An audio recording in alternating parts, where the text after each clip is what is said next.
and his work in this. Martin in Cambridge. He's asked for 31 resignations whilst he's been in Parliament, and then he doesn't seem to feel the need to resign under his own incompetence. And lo and behold, a few years later, he trouses 250 grand working for the very law firm which have been persecuting the postmasters. Nick Ferrari at breakfast. With EDF, helping to cut carbon and cost for everyone. LBC.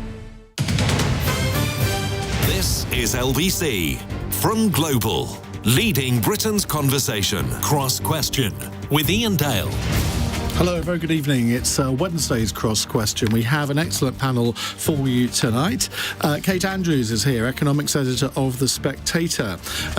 Next to me, Dorothy Byrne, former head of news and current affairs at Channel 4, now the president of Murray Edwards College, Cambridge. That's a very grand title.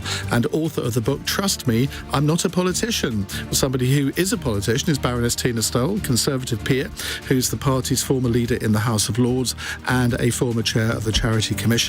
And next to her, Zack, deputy leader of the Green Party of England and Wales. They are, of course, here to answer your questions. The number to call, 0345 6060 973. You can text 84850 and you can say, Alexa, send a comment to LBC. And if you'd like to watch us as well as listen, you can do so on Global Player. Call 0345 6060 973. Tweet at LBC. Text 84850. Cross Question with Iain Dale. This is LBC. Well, welcome to you all. Let's kick off with Patrick in Gatwick. Patrick, what would you like to ask? Yes, I'd just like to ask that obviously compensation's one of the elements of this, but the main element is justice. And I would like to say that the people who, when this inquiry comes out, if it is found that managers or whoever they are, politicians, knew that they were pursuing prosecutions against innocent people, that they themselves should be going to court and, if found guilty, go to jail. Nothing less than that, because that is the only justice that can be done. You can't bring people back. There's people who've committed suicide. How do you compensate them? So if someone has been found to knowingly have pursued someone, knowing that they were innocent, and sent them to jail, and if we don't know what will be found at the end, but if that is found, then those people who've done that should go to jail, because it's tantamount to murder. Okay. They've contributed to it's murder, effectively. Patrick, thank you. Let's go to Zack first. Yeah, I think the idea that this TV drama has so much caught the public's imagination is really interesting. We can talk all day about statistics and economics and the impact, but actually I think the reason why TV drama is cut through is because this is ultimately about people, and it's been about the impact on these people. And I think when you think about postal workers, these are the people who are in their communities who are often the most trusted. And then you look at a government, and it's not to blame one government, because this was over successive governments that this happened. But there was this sense that the political system didn't have these people's back. And in fact, when it outsourced to Horizon, it was essentially, as with so much outsourcing and privatisation, taking it away from transparency and scrutiny to the private market, and to allow these consequences to happen. Now, the people who have made those decisions then tried to wash their hands of these decisions, and this is why this has been dragged out. And it took this TV drama to bring it back up the agenda. I think now it's on the agenda, and everyone's who's talking about it. Every single politician who was involved in a cover-up, if there was a cover-up or whatever they did, should... Do you actually believe there was an overt cover-up on the political... Let's separate the political side from the post office side. Now, obviously, there's been various post office ministers going back to the year 2000 that have some culpability here, but in the end, this was gross, as Patrick says, this was gross mismanagement by the post office. And yes, we can say that various post office ministers should have delved a little bit more deeply and asked more questions. Easy to say with hindsight, maybe. But what about, as Patrick's suggesting, the senior managers in the post office, if they knew, and I don't know how you prove this, but if they knew that these people were innocent but still took them to court, what should happen to them? Yeah, so I'll give the boring caveat, but it needs to be there that we need a public inquiry, and ultimately we need to not prejudge though before that's happened. So I shouldn't be, speculating whether there's been a cover-up or not. But what I will say, is we've seen this with Grenfell, we've seen it with the infected blood scandal. We know that outrageous things happen within these big systems, particularly when outsourcing and private companies get involved. And so absolutely everybody who has been involved in those decisions, if it can be proved, and I think by that you probably need whistleblowers, and you need whistleblowers with evidence. So those are two difficult things to get. But I think once that's happened, I think the answer is obvious, that if people have been involved in what will essentially be illegal activities that have resulted in the loss of people's lives or years and decades of devastation, then of course there should be consequences. I couldn't imagine anyone making any argument otherwise. I mean, it would be, I mean, I'm not a lawyer, but it would be perverting the course of justice, Tina, wouldn't it? Yeah, I think to Patrick's point, if the result of the public inquiry is evidence of illegal activity or any kind of serious wrongdoing that would justify police inquiries, and we've heard this last week that there are already action being taken by the Met Police, then the course of justice has to follow. I mean, there's no question that anybody, whatever position or rank that they hold, should escape the proper consequences of their actions. And I thought it was notable this afternoon when Kevin Hollenrake was in the Commons doing his statement that he did use the word malevolence when he referred to the impact of this whole sorry saga on some of those sub-postmasters, as in, actually were they on the receiving end of that? So it's clearly something which is in people's minds, I can't agree. I can't do anything but agree with what Zack has said, which is that, as I say, if there is evidence of that, then yes, they should be subject to it. Dorothy Byrne. Well, clearly, some people ought to end up in the clink. We don't know who they are. But there is very strong evidence, and there will be documentary evidence. I don't think we'll just need whistleblowers. I think there will be a lot of documentary evidence. Did any people permit untrue evidence to be given in court? That is in itself potentially a very serious criminal offence. The use of this word malevolent is such a vague word, isn't it? It sounds like something out of a Disney film. I think we're not talking here about malevolence. We're talking about potential criminal activity. And we really have to ask ourselves, firstly, of course, why did it take so long? Why did it take a television drama? Why did it take the people of Britain to rise up and say, this is just not on? But in those organisations, I think it's so interesting how some people must have begun to realise that it had gone wrong, that the system wasn't working as they said it was working. And then why did they go along with it? Why did they not become whistleblowers? It must have been quite a number of people who knew the Horizon system didn't work, but didn't blow the whistle. And I think that shows there's something really wrong inside that organisation. And both in the post office and Fujitsu. Yes, and I think that's very deeply concerning. But it does remind me of the contaminated blood saga. Again, why did so many people just go along with that? And we like to think that we're a good country. That we often like to say, oh, Britain, the Nazis could never have taken over because we're a country where people stand up for justice. Well, for 20 years, there must have been so many people within those organisations who knew and didn't do anything. And I hope they're trembling. Do you think also that we in the news media have some culpability here in that it's taken a drama to get everyone talking about this. I've thought about that a lot. I mean, yes. Nick Wallace, I think, is an absolute hero here. He did a documentary on the BBC a few years ago. There have been various newspaper articles about it. I mean, we've covered it from time to time, but probably in a fairly cursory way. I mean, you were head of a news... I'm not blaming you, by the way, but you were head of a news organisation. But have you thought about, yes, should we have done more on this? Yes, and here is where I think the news media go wrong. Firstly, they follow each other too much, but also this tendency, and I've really thought about this a lot in the last few days, to go, what have you got that's new? What's new? And we should drop that obsession with the new, because the worst things that happen aren't the new ones, they're the old ones. And I think I have felt very strongly we should... I know the news is called... It's got the word new in it, but actually we shouldn't be so obsessed with what's new. We should be asking ourselves, what do we think is wrong in our society? Let's think about that. Kate Andrews. So I'm in between on the media question, because on the one hand, you're right to say, Anne, we can always do more.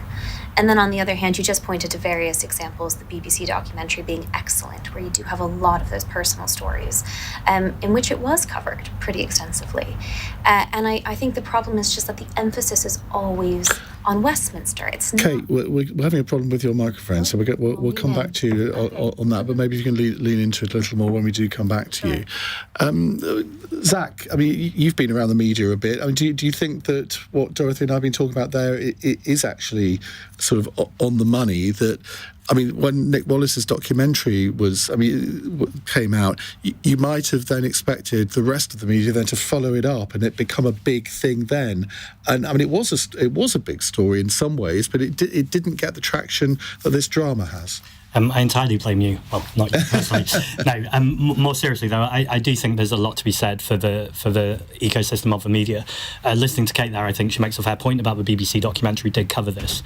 But I can think of lots of issues that don't necessarily grab people's attention straight away. That happened to me as an elected politician. They fill my inbox, and then I may speak about them on the media, and if it's not live media, they just don't get reported on because they're not deemed as interesting. Now, politicians have a role to play in this too, to be interesting and to make sure they're grabbing the attention of the person listening and that you're telling that story. But at the same time, I think the media do have a role. Nature and ecological collapse is a very obvious example. It's a story that I think is, there's rarely anything more important, but actually very often you don't hear it being reported about in the media because it's not new, it's depressing, it's just getting worse. And so it's always trying to find new angles with that. I've been doing a lot of work with low-paid migrant workers with a union called United Voices of the World. They've got some amazing stories. But again, those stories just don't tend to get covered. And I'd love to see more ITV dramas or any dramas about refugees, migrant workers. I just think if people hear these people's stories, then actually they realise how powerful these stories are. You've got to, Dorothy, you've got to pay tribute to ITV for this, haven't you? Because, I mean, you were a commissioning editor. If I'd come to you with a sort of page of A4 saying, yeah, I've got this idea for a drama and it involves computers and the post office, you'd have laughed in my face probably, wouldn't you? But you see, what ITV got so right is that it was about people. Yeah. And a very strong point is made by the editor of Private Eye that the drama was possible because of the great work of Computer Weekly, Private Eye, and Nick Wallace. There was journalism there. And also... And nobody's questioned any of it, because often in dramas, you're wondering, well, did that really happen? Was that true? And no one's questioned because great journalism had already been done by others. But the point that Nick Wallace has made very strongly today is the huge threats that were made against people who tried to cover this story. That when journalists tried to cover it, he says that their editors were contacted and their editors were told, this story is absolutely untrue. These people are guilty, they're bound to rights, they've been prosecuted, and you are really going to go wrong here. And the Post Office was so heavy-handed that it did put people off doing it. Okay. Kate, we gather your microphone works again. Oh, fantastic. No, I think Zack made the point well there. And the media has covered this story, but the obsession with Westminster and with politics as we perceive it so often is just not what actually affects people's day-to-day lives. And actually, the combination of cronyism at that top level between the state and big companies, and that those horrifying 3 words, computer says no, has destroyed and in some cases taken lives. And it is a real problem, actually, that the focus is always on Westminster. It's always on what's politically exciting. That isn't always sometimes that overlaps with what people are really experiencing. Like the past year, the inflation story, right? Economics became political. We can all broadly agree that was one of the big stories of the year, but sometimes the biggest stories have nothing to do with what a politician has said in Westminster or what the gossip is going around these circles. It has to do with it's affecting real people's lives. And I think that is part of the oversight here, Anne. And you pointed to some of those excellent examples of journalists, including at the BBC, who really did dig into this. The information has been there for a long time, but why wasn't everybody engrossed in this story? I think, unfortunately, comes down to priorities sometimes, and we often have the wrong ones. Going back to Patrick's question, I mean, I think you probably agree with the rest of the panel on that if people have been found to have deliberately prosecuted people when they knew they were innocent, I mean, they should face the consequences of that. Certainly. I mean, it's our biggest fear, right? It's everybody's biggest fear that an innocent person would be pursued in that way. So, of course, there would be consequences. I would echo Zack, though, that it's a huge accusation, and it's not for us to speculate until that information is there. But it is absolutely a horrifying prospect that somebody who is known to be innocent by groups of people around them would treat them otherwise. I'm not sure I agree with you both that we shouldn't speculate on this, because if you look at that scene in the drama where Paula Venables sends a memo around saying, look, I'm appearing at the Select Committee tomorrow, I am right that the Horizon can't access individual terminals in post offices, aren't I? They never actually showed any of the responses to that. And I guess that's where the public inquiry, we will see what happened. But if you look back at that evidence, both in the drama and indeed look back on the Parliament channel, it's quite clear that she was massively uncomfortable in that exchange with Nadeem Zahawi. And people will draw their own conclusions. But I won't go any further than that, because it would be irresponsible. You're absolutely right. But I mean, I would, if I may... Go on, quick. I mean, I think that at that stage of the saga, because I think there are 2 parts to this. I mean, there are more than 2, but the 2 big parts. One is the period when this was all happening to these postmasters, and the post office... You know, you refer to that bit of the drama. You've got the boss of the post office.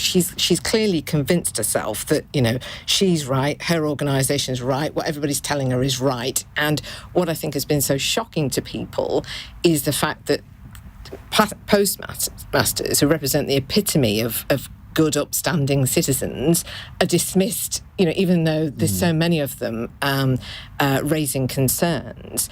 You've got that, but then you've got, and I can understand why the media wouldn't have been sort of all over it at that point, but at the point at which the post office was, as it were, found guilty, and then when the 30-odd first postmasters their convictions were overturned, there was a lot of media attention then, because I got interested at that point, and I, listened to all the podcasts and all this sort of thing. But one of the things I was surprised about that was that it didn't take off and light fire. The fire wasn't lit, because this was human beings, and I don't understand that. That's the bit for me where I just think, and I don't say this in any way.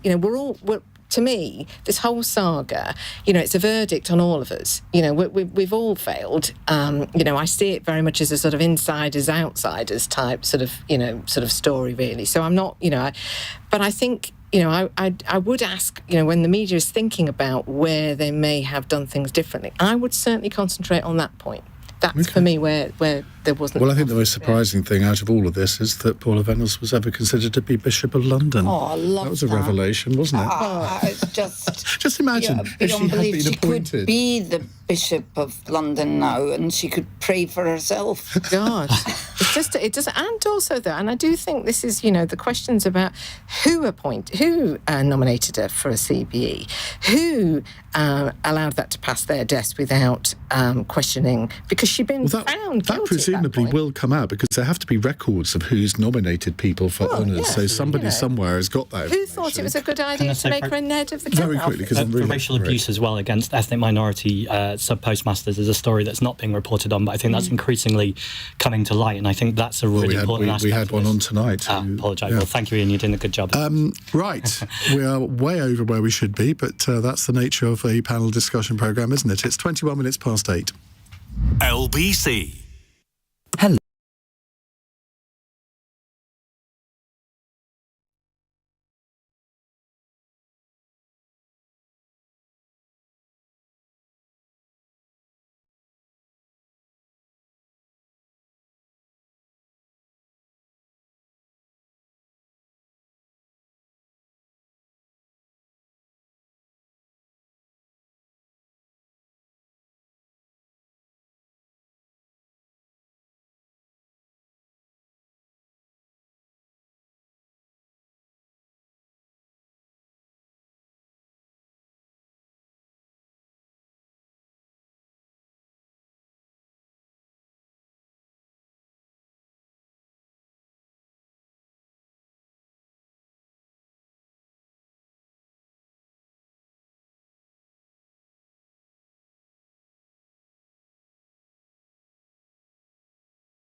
We have with us on the panel, if you just tuned in, Baroness Stowell, Conservative peer, Dorothy Byrne, former head of news and current affairs at Channel 4 News, now president of a Cambridge college, Zack Polanski, deputy leader of the Green Party, and Kate Andrews, economics editor of The Spectator. Right, we have this is a tricky one. It's from Hassan in Kensington. Hello, Hassan. Hello. Hi there. The International Court of Justice is listening to the South Africa versus Israel case tomorrow morning. What should be the UK government's response? The police is already sort of asking questions of travellers coming through Heathrow about whether they can provide some evidence. What should our position be on what is clearly a landmark case? Dorothy. Well, our own Foreign Secretary, David Cameron, has said that there may be, or there is, some evidence that Israel has been involved in what could be described as war crimes. And I think this is a very difficult one for people in Britain. They feel enormous sympathy for people in Israel because of the horrific attacks by Hamas. But now I feel that most people in Britain feel that what's happening in Gaza goes way beyond what is acceptable for any country to say that it would do in order to protect itself. You wake up in the morning and you think there is a country out there where 85% of the people do not have a home. We have a former student who does not cannot go back home and does not know if her whole family is alive or dead because there is no communication. And we know that people are going hungry. There is talk of starvation in the Middle East, not in some land far, far away. And I think when our own Foreign Secretary starts to talk about potential war crimes... Well, to be accurate, he was talking about possible breaches of international law. I don't think he ever used the phrase breaches of international law. But the South African case revolves around the definition of genocide, doesn't it? And, I mean, I'm not a lawyer. I couldn't sit here and give you the legal definition of genocide, but that's really what it revolves around. Are Israel's acts tantamount to genocide? Well, I think what we should be concentrating on is the terrible suffering that's happening. And I personally don't think that getting ourselves as a country engaged in a huge row between ourselves as to whether or not this is genocide is where we should be. Well, the very fact that Metropolitan Police are now intervening in this and sort of, I don't know exactly what they're doing, but it seems rather odd for them to be conducting some sort of inquiry into whether Israel is committing genocide. Kate Andrews. Yeah, I'm not convinced they're going to solve that one based on their track record with just about everything else. But I'm not quite sure the Met Police are in a position to do that. Well, they're apparently stopping people who are arriving at Heathrow from the Middle East, asking if they've seen any evidence of war crimes. I mean, I find that extraordinary. It is extraordinary, and in a very strange way. Again, not least because the Met Police have such a poor track record when it comes to just about everything else. So I'm not convinced that they're going to be the one to solve, a many decade-long feud here between Israel and Palestine. But look, the International Court of Justice, this is a rather symbolic move from South Africa. They are not in a position to try any individual for war crimes. And to your point about unnecessary rows when people are dying, when there are, very, very serious issues afoot, unfortunately, this strikes me as one of them. This is meant to prove a point. This is not meant to fundamentally make a difference. And I think the word genocide here is an inappropriate one. That does not mean that I support every action that Netanyahu is taking. That does not mean I support every action of the IDF. We can be critical, we can be fierce, and we can say that all of these lives count equally, while also recognizing that the IDF is not in the Gaza Strip right now simply to be there. There are hostages that are still in the hands of terrorists. And I think that the actions from Israel and the actions from Hamas terrorists are fundamentally different.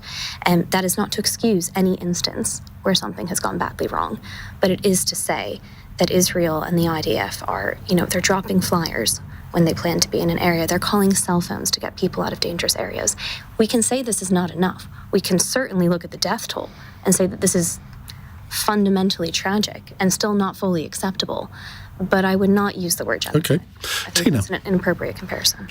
Well, I don't think I can add anything more to what Kate's just said, really, because she's said everything, I think, in a far more eloquent way than I could. We are running behind, so if you want to go on to Zack, happy to do so. I do. I mean, literally. I mean, the only thing I would add to the point about the Met Police is that, it is a bit galling to think that they are willing to be at Heathrow Airport questioning people who are arriving on a matter such as this when they haven't been as front-footed as a lot of people wanted to see them be during some of the worst protests against Israel and the pro-Palestinian marches, where there was, some real terrible examples of anti-Semitism and and arguably sort of hate, examples of hate crime going on in those protests. So I think the difference of approach in both of those situations is troubling to me. Zack. I'm one of only 5 people in British history who have been in leadership positions who are Jewish, so I take this really seriously, and I think it's also important, though, that we speak the truth. And I think when you look at what Netanyahu's government is doing, and this is a far-right government, they're at least guilty of genocidal intent. And that's not my words, that's the words of Netanyahu's ministers and MPs who have said things in Hebrew like, we need to nuke Gaza. Now, that is not Netanyahu saying that, but Netanyahu has never rebuffed it. And I think if you're leading a country and you've got MPs saying genocidal things like that. That's not strictly true, because there have been, even ministers in his government who've made some pretty shocking remarks about eliminating Gaza. I can't remember, I haven't got the quotes in front of me, but he did admonish them. So, there may be some that he didn't, but to say that he has never done anything, I think is wrong. But I think to let any of them go and allow... critic of his. No, I understand that, but to allow them to continue to be in his government or to be in his party, I think is beyond disgusting with what's happening. I think the rise in anti-Semitism and Islamophobia in this country is also very worrying. So all of these things are very complicated. But where I'm coming to is that ultimately it's not for us, the same as the last question, to prejudge things or we're not lawyers to decide what is genocide or not genocide. That is well above where we're qualified to speak. However, someone does have to make that decision. So I welcome this application. What my worry is that it can take years to come to an answer. They have said that they might. You've become so responsible since you've become deputy leader of the Green Party. A couple of years ago, he'd have been pronouncing on everything. It's true.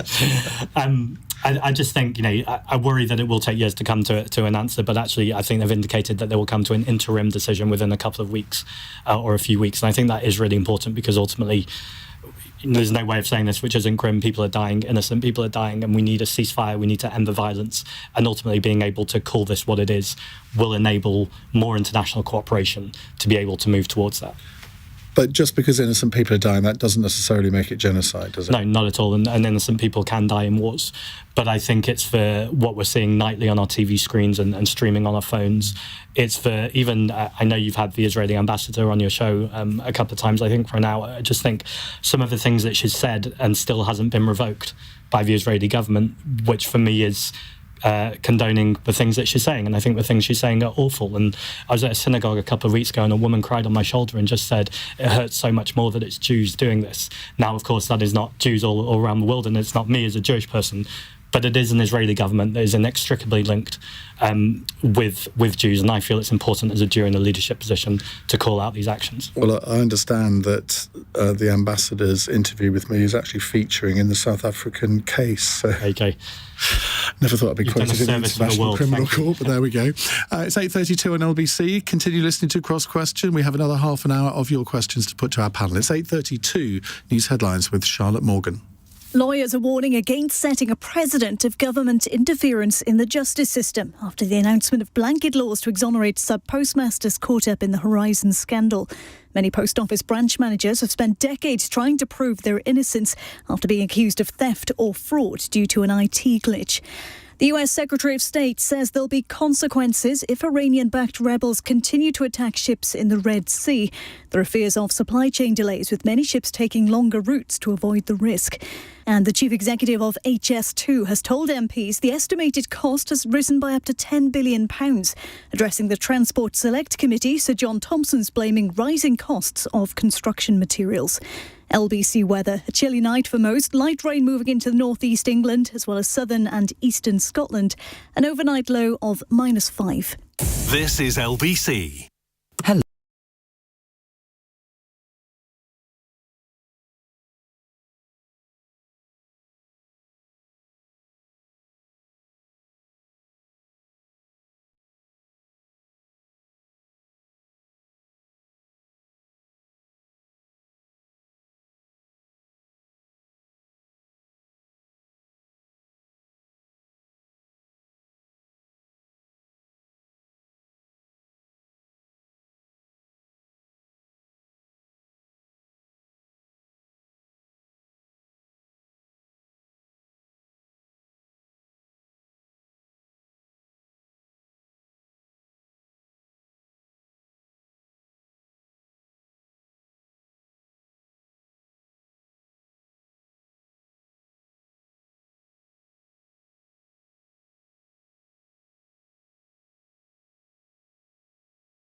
Question panel, Kate Andrews from The Spectator, Zack Polanski, Deputy Leader of the Green Party, Baroness Stowell, Conservative peer, and Dorothy Byrne, former Head of News and Current Affairs at Channel 4.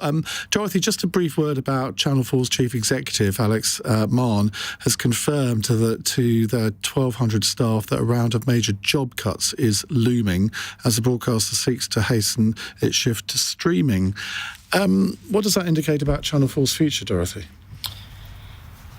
Well, there are seismic changes happening in broadcasting.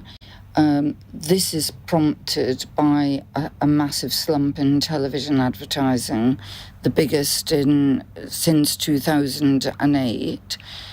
Whatever the nature of the cuts are, we need to all remember that Channel 4 is owned by the British people, and we need to protect Channel 4, the BBC, ITV done a great job this last 2 weeks, because the fact that we have such a strong broadcasting industry is very, very important, both for us to be a cohesive country and because it's a massively successful industry which makes billions for us selling its programmes round the world. Look at Traitors. Everybody round the world now has a version of Traitors. Gogglebox, the same. So we need to, I can understand they need to make cuts. I think that's inevitable, but we all need to keep our eye on it to ensure that Channel 4 remains strong, particularly for Channel 4 News, which I think is a very, very important alternative to the BBC. With a brilliant presenter, Matt Fry, who's also on this station as well. Right, let's move on Many brilliant presenters. Pardon? It's got many brilliant presenters. Let's move on to a text question from Gemma in Bristol. Can Rishi Sunak really stop the boats if he can't even stop his own MPs from trying to rip up his plans? Now, around 30 MPs on the right of the party, including former Immigration Minister Robert Jenrick, although up until now, he's never really been considered on the right, but there we are. They're expected to attempt to amend the wording of Rishi Sunak's Rwanda bill next week to make it much harder to appeal being deported from the UK than they would be under the current government's plans. This has all the hallmarks of a real intra-Conservative row, doesn't it, Kate Andrews? It does, but it also seems like it's a topic that the Conservatives want to fight the next election on. So there's a very real chance that this is going to be a national conversation for a long time, not just a feud within the Tory party. It's one I find terribly depressing. I've called the Rwanda Scream a cruel gimmick before, and I'm just very happy to double down on that. It is, of course, reasonable to want to know who's coming in and out of your country. And the current asylum system, which is completely broken, and the levels of illegal immigration to the UK, these are not some kind of de facto immigration system. They must be improved and reformed. But the idea that you're going to send a couple hundred people, costing the taxpayers thousands and thousands of pounds per person, to Rwanda because they've arrived in your country illegally, and for people listening, not watching the live stream, I'm using the air quotes there, is absolutely preposterous, not least because unless you're from a few specific countries, it's not possible to claim asylum before you get to the UK. There is no legal pathway for you to claim asylum. You have to arrive here illegally, based on any other definition, and then claim asylum. And this has become a sticking point that the Tories think if they can get it right, and I use right in multiple contexts there, they might actually manage to win the election. But ultimately what people want is a functioning system. They don't want a cruel system, and they don't want one that is not really designed to improve immigration to the UK, but designed to cause some in theoretical warning that if you arrive to the UK illegally, you might be one of the 200 deported to Rwanda. I don't believe that this is going to have the deterrent effect that the Tories think it is going to. I don't believe it's going to work. And by the way, the Rwandan government isn't sure that some of these amendments are going to work. The problem for the right of the party at the moment is that it's the Rwandan government saying, well, we're not sure we'll sign up to that because we don't want to breach certain international conventions. It's certainly a headache for Rishi Sunak, not least because my suspicion, and I could be wrong here, but my suspicion is that this is not the topic he would like to be fighting the election on. I think he's a much more open-minded kind of guy, actually, and yet we find ourselves here. Tina. Well, I very much support the Rwanda plan. I will wait to see what happens to this specific bill during its passage in the Commons before, because there are certain people who fear that it might not even get through the Commons. I mean, there is some speculation that if those MPs who have tabled amendments to strengthen the bill are not able to succeed, that they could join forces with the opposition parties and vote the bill down at third reading because they judge it to be unworkable. I don't know how real a prospect that is. They aren't brave enough. I think if they don't do that, then the bill as it stands will come to the House of Lords. And I'm sure that there will be attempts there to dilute it because there always are.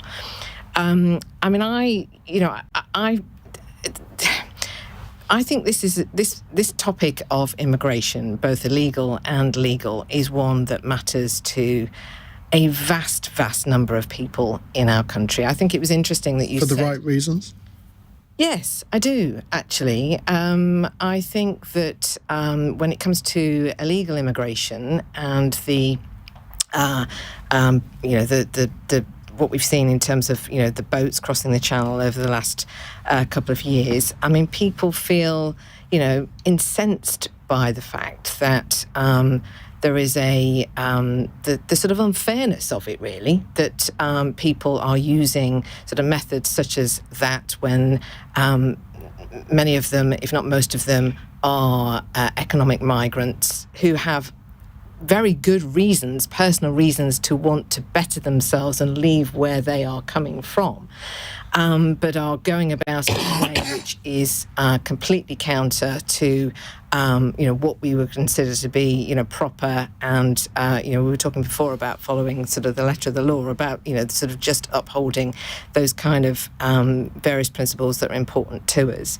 And I think when it comes to legal immigration, which has become, the sort of net numbers have become, extraordinarily high, that, there's a demand for that to be decreased because of the pressures this brings to bear to public services, whether it's the health service, whether it's local housing, whether it's schools, or even people who are doing work which is low-skilled or unskilled. And they, they're in situations where, they're feeling all the time that, they are, they're not able to sort of really kind of, I think, well, to give you one example, there are jobs now sort of in sort of some of these big distribution centres and fulfilment centres, which are actually quite decent jobs in terms of the money that they pay. And the Labour Party and the unions will sort of, often dismiss these jobs and sort of say, they're sort of really sort of, they're poor and this, that, and the other. When actually, for unskilled work and the terms and conditions that they offer, they're much better than what has been available before. And we've got a situation where we've got hundreds of thousands of people who are on unemployment, going through the welfare system, who are not taking some of these jobs. They are sort of very attractive to those who are coming in on student visa, family dependents, all that. But that's within the government's remit. I mean, the government can control that. Well, and and I think it, and that's why I think this is an important issue that the sort of the legal immigration. But surely, I mean, the Rwanda scheme is a classic example of the something must be done ethos, isn't it? Sort of, it'll sound good. We're going to deport people to Rwanda. That'll put a lot of people off coming to the country. There's no evidence that it would at all. As Kate says, it's costing hundreds of millions of pounds. and yet you think it's a good idea. But the deterrent approach is one which is now being considered and adopted by other European countries. This is not something... It's not a deterrent, is it? If you're only spending 200 or 300 people a year to Rwanda, how is that a deterrent? But the point is, and this has been, you say there's no evidence, but the Albania arrangement has clearly shown what can happen when people know that if they arrive illegally, they will be sent back straight away, or in this context... Those numbers were dropping substantially before a deal was struck. And when we look at the percentages, given the fact that we're not actually talking about the largest number of people, I think the government has overstated exactly what that's going to do. I mean, if you are a refugee and you are fighting for your life and you're fighting for the life of your children, and you think by the time you get to the UK, 200 people a year are going to be deported to Rwanda, that is the least of your worries, right? Well, 200 out of 40,000. Right. You're going to take your risk, aren't you? You're going to take the chance. And again, this is not an ideal system. My gosh, like everyone wants every single boat to stop. It's dangerous for people to be crossing, but this is not an alternative to a functional system. Okay, right. We're going to get answers from Zack and Dorothy in just a moment. It's 8:47. LBC.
Zack Polanski, Dorothy Byrne and Tina Stowell with us answering your questions. We were in the middle of answering a question from Gemma in Bristol.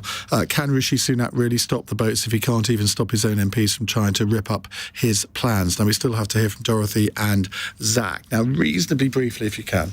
Well, they're not his plans, are they? We've been told that when they came up with them, he thought that they were pretty rubbish. If the Tories really want to lose the next election, they will highlight this Rwanda scheme a lot. It must be one of the most ridiculous policies I've ever heard of in the whole of my life, and I'm 71. I personally think it's immoral, but more to the point, it's ludicrous. Other countries are considering similar schemes, aren't they?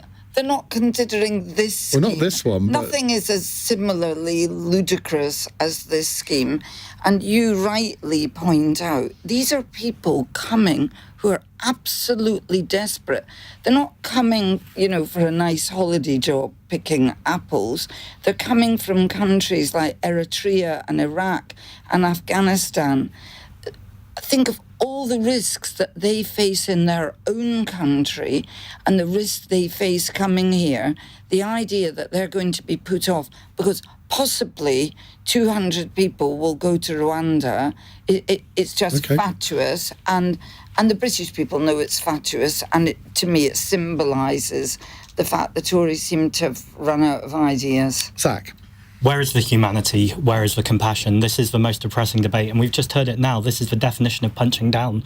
Someone in the House of Lords in a powerful position, choosing some of the most vulnerable yet resilient people in the world to pick on. The idea that these people are to blame for lack of housing, lack of GP appointments, bad transport, no.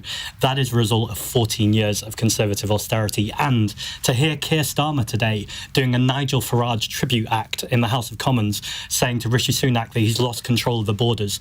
Where is the opposition? Well, it was worse than that, wasn't it? He actually said to him at one stage, the Prime Minister doesn't understand Britain, which a lot of people are saying was a bit of a dog whistle. And it's all the despair, but actually these are hopeful stories. We should be the country that are saying, if we've got people wanting to come here and migrate here, that's because we're a country that people want to live in.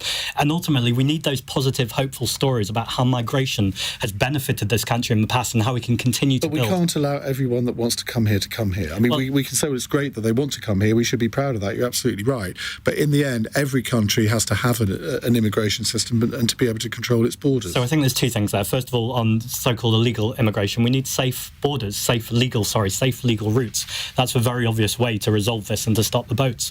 But also even on legal migration, we have mass vacancies in the NHS. Of course, there's a conversation around brain drain and not taking some of the most talented from other countries. But ultimately, again, when you have these vacancies, to then kind of demonise migrants is a completely incoherent system. And ultimately, what we need here is compassionate, sensible politics. And that's totally lacking from Labour Party and the Conservative Party. Naturally, the Green Party will step forward. It is odd that we're cracking down on healthcare workers and who they can bring, given those huge vacancies. I mean, it is a very, very odd choice. And you say it's 14 years of Tory government. I would just say it's government. Look at everything we've listed in which there are shortages when more people arrive. It's things that the state runs. It's healthcare, it's education. It's not things delivered by the private sector. I would say it's the state of run. We're going to move on because we need to fit in two more questions. Gemma in Bristol said, no, we've just done her. Patrick in Middlesbrough says, the boss of HS2 says the price of the London to Birmingham bit has gone up again. Is even that still worth building? Well, the bit of background to this, HS2's chair, Sir Jonathan Thompson, says that because the cost of building materials has gone up, the London-Birmingham leg could now cost £65 billion. The most recent estimate by the company in charge of the project had put the maximum cost as £56.6 billion. Meanwhile, The Times reports this evening that it has seen documents saying the trains which will be used on the line will be much shorter than the trains currently used on the West Coast Main Line, meaning there could be a major shortage of seats on HS2. You could not make this up, could you? Tina Stowell, should they just axe the whole thing and be done with it? Well, I mean, I can understand why you asked the question, and I, it would be interesting to know what the cost benefit analysis would be of doing that now.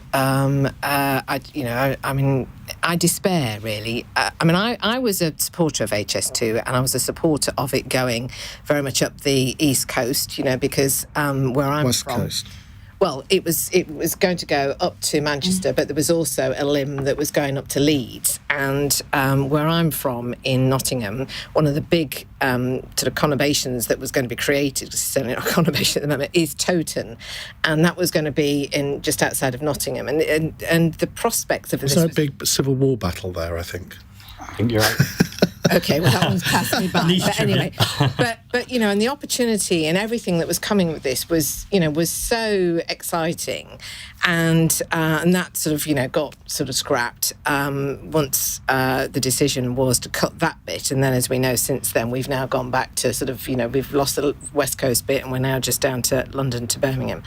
So I mean, I despair with everybody else about this. The only thing I would say is that I think the problem in this country is when we take on these major infrastructure projects, we take far too long in actually getting on with them and delivering them. And when you look at other countries around the world, the fact that they seem to be able to achieve things in quicker order. Because they're dictatorships, generally. Well, sometimes I think if you we want might a Chinese planning system, feel free. Hold on. Korea, Japan, Taiwan, these are not dictatorships. That is true. I was generalising. They've got some really good trains there. It's a bit depressing to say we're such a hopeless country. We just shouldn't try and build any transport. We did quite well with the Channel Tunnel, didn't we? In terms of, we managed the Channel Tunnel. It's so ludicrous. I'm torn between the Rwanda ludicrous policy and the ludicrous HS2 as the two most ludicrous things going on in this country at the moment. They should just stop it right now. At the moment it doesn't take long to go from London to Birmingham, and I do it quite a lot, and there are a lot of trains, and they've got Wi-Fi. I've never had to stand on a train. And it's all fine. I don't see what the problem is we're trying to solve. So they better just stop it, because I think we need the money somewhere else. Yeah, but the trouble is they've invested so much already. Well, but that's that is a bit like what went wrong at the post office. We're in deep. We've already said in a number of court cases that there was nothing wrong with Horizon, so we'd better just carry on like that. And we've got to move on because we're nearly at the end of the programme, but just imagine though, Kate, if you're one of the people that had to sell their house to HS2 like 10, 15 years ago, and then suddenly now they announce they're not going to do it. This is the thing. HS2 would be the UK's best joke if it were funny. I mean, there's so many aspects of this that are just not funny. And one I would include is the fact that this project is going to be out of date by the time it comes online. And I should have specified South Korea, but you look at countries like South Korea, Japan, and Taiwan, they actually have the future of train technology. And that is what we should be adopting, not something that's going to look like a Victorian train by the time it actually comes online. Zack? I went to Wales a couple of weeks ago on a campaign tour, and just if you're trying to get around Wales, you have to often keep coming back into England by train to then go back in. London to Birmingham is the worst of every world. We don't want to turn Birmingham into a commuter town for London. Ultimately, Wales and the North badly need train investment and infrastructure, and that's really where this money should be going.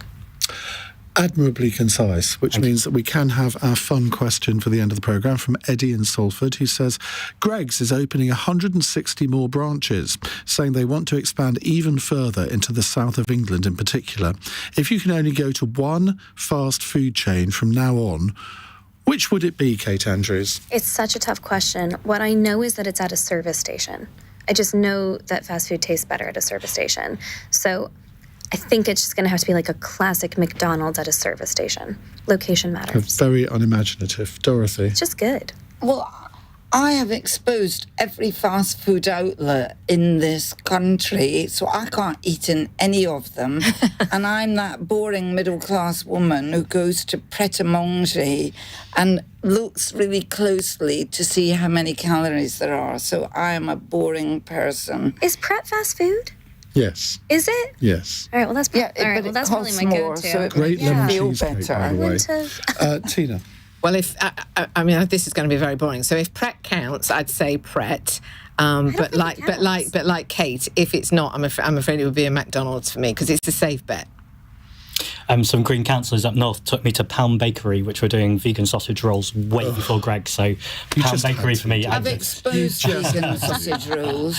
You've exposed them? Yeah, honestly, don't touch them. What makes you think vegan sausage rolls? We need another hour to talk about vegan sausage rolls. I love it. If you want a sausage roll, have a sausage roll. Yeah, just go for the animal didn't have to die to have a sausage roll, but that's a whole other hour. I wish we were doing a vegan phone-in now. There's nothing I like more than a vegan phone-in, but we're not doing a vegan phone-in. Thank you very much to all four of you, Kate Andrews, Zack Polanski, Dorothy Byrne and Tina Stowell. Coming up in the next hour, striking teachers walked out of class today in fury at being punch bags for violent pupils at a high school, while its head runs two chip shops after classes. I'm not quite sure what that's got to do with the story, but there we are. A friend of mine is a teacher at a primary school, I won't say where, and is constantly assaulted by 5-year-olds. And what is this epidemic of violence in our schools? And what extra powers should schools have to control it? 0345 6060 973 is the number to call.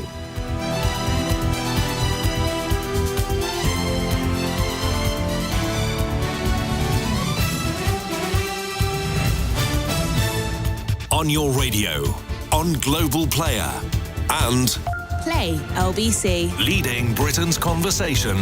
This is LBC. From Global's newsroom, the Justice Secretary says some guilty people will be acquitted under new legislation to address the Horizon scandal. The law will clear the names of post office branch managers wrongly convicted on a blanket basis. Hundreds are still waiting for their criminal records to be wiped years after they were accused of stealing because of a faulty IT system. Conservative peer Baroness Tina Stowell has told Cross Question someone should be held accountable for what happened. The course of justice has to follow. I mean, there's no question that anybody, whatever position or rank that they hold, should escape the proper consequences of their actions. But Green Party Deputy Leader Zack Polanski has told Iain that won't be easy. We've seen this with Grenfell, we've seen it with the infected blood scandal. We know that outrageous things happen within these big systems, particularly when outsourcing and private companies get involved. And so absolutely everybody who has been involved in those decisions, if it can be proved, and I think by that you probably need whistleblowers, and you need whistleblowers with evidence. So those are two different